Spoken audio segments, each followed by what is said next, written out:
వైసీపీలో ఆమె ఓ fire brand leader. గత అసెంబ్లీ ఎన్నికల్లో ఓటమి తర్వాత సైలెంట్ అయ్యారు. అటు సొంత నియోజకవర్గానికి కూడా ఆ నేత ముఖం చాటేశారు.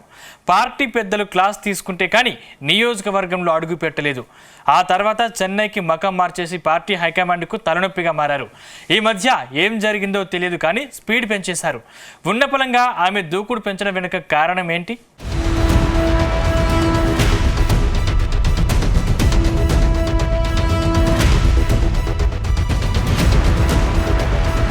ఆంధ్రప్రదేశ్లో వైసీపీ అధికారం కోల్పోయి దాదాపు 6 నెలలు దాటింది.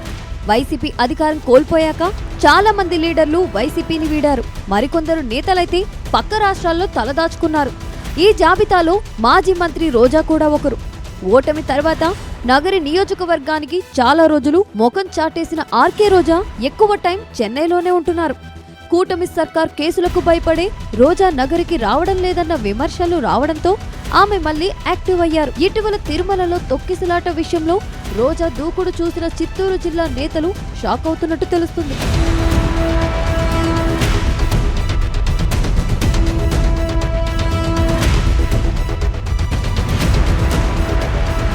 ఇటీవల తిరుమలలో విద్యుత్ బిల్లులు పెంపుపై వైసీపీ నిరసన కార్యక్రమాలు పిలుపునిచ్చింది. తిరుమలలో నిర్వహించిన ఆందోళనల్లో మాజీ మంత్రి రోజా పాల్గొన్నారు. ఈ సందర్భంగా సీఎం చంద్రబాబుకు సవాలు విసిరారు. దమ్ముంటే అరెస్టు చేసుకోమని డిమాండ్ చేశారు. అయితే ఆమె పక్కన ఉన్న వైసీపీ నేతలు మాత్రం ఆ ఫోర్సు చూపించలేకపోయారు. దాంతో రోజా వ్యాఖ్యలు వైరల్ అయ్యాయి.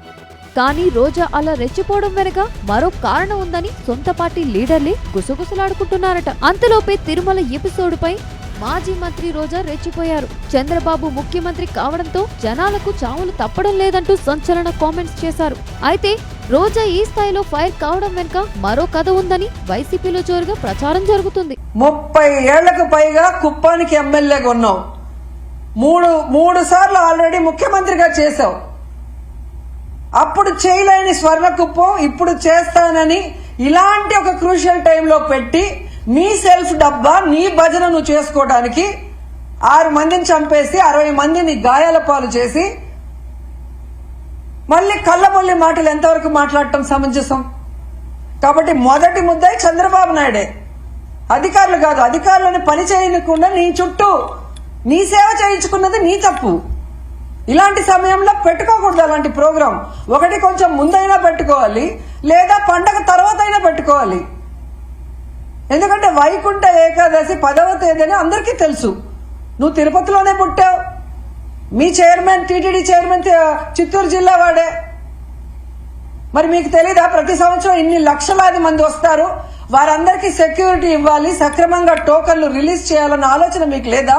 వాస్తవానికి 2019 అసెంబ్లీ ఎన్నికల్లో వైసీపీ అధికారంలోకి రాగానే రోజాకు మంత్రి పదవి రాబోతుందని ప్రచారం జరిగింది. తొలి విడతలోనే తమకు మంత్రి పదవి ఖాయమన్నారు రోజా. కానీ వైసీపీ అధినేత అప్పటి సీఎం జగన్ రోజాకు ఛాన్స్ ఇవ్వలేదు. రాజకీయ సమీకరణాల నేపథ్యంలో రోజాను పక్కన పెట్టేసి చిత్తూరు జిల్లాకు చెందిన ఇతర నేతలకు ఛాన్స్ ఇచ్చారు.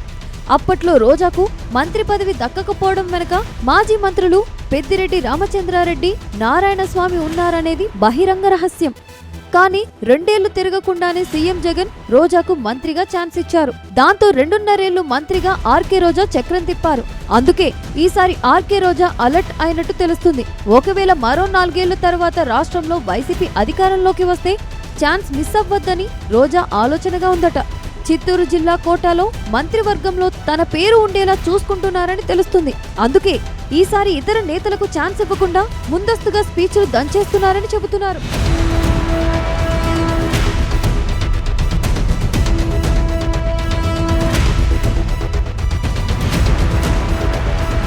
మరోవైపు రోజా దూకుడుపై వైసీపీలోనే మరో చర్చ సైతం నడుస్తుంది. రోజా దూకుడు తాత్కాలికమేనన్న అభిప్రాయం వ్యక్తమవుతుంది.